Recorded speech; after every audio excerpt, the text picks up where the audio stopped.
ভিন রাজ্যে হেনস্থার শিকার বাংলার শ্রমিক থেকে শুরু করে ব্যবসায়ীরা।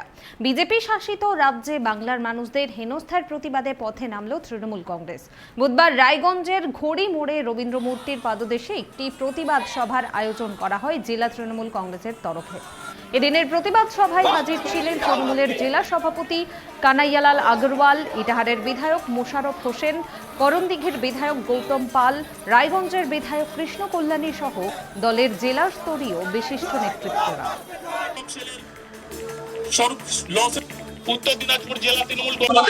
আজকে এই বার্তা যে বাঙালিদের যে বিজেপি শাসিত রাজ্যে যে বাঙালিদের হেনস্থা করা হচ্ছে, মানে তারা জানেই না যে পশ্চিম বাংলারও বাংলা ভাষাটাও মাতৃভাষা, বাংলাটাও মাতৃভাষা। ওনারা বাংলা কথা বললেই বলে বাংলাদেশি সে। শুধু তাই না, তাদেরকে তারা চেষ্টা করছে যে পুশব্যাক করে দিতে।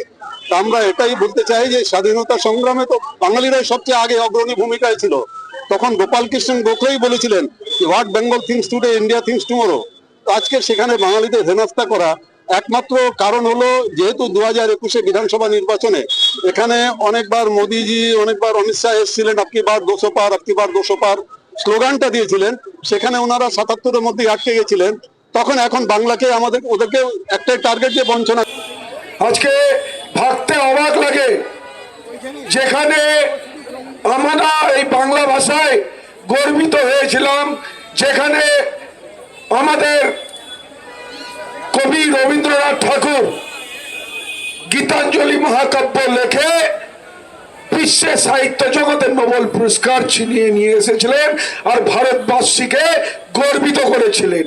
আর সেই ভারতবর্ষে যদি বাংলা ভাষায় কথা বলা হয় তাহলে তাদেরকে হেনস্থার শিকার করা হচ্ছে। এটা সত্যি আমাদের জন্য দুর্ভাগ্যজনক ঘটনা। আমি মনে করি না যে এটা শুধু তৃণমূল কংগ্রেসের আন্দোলন।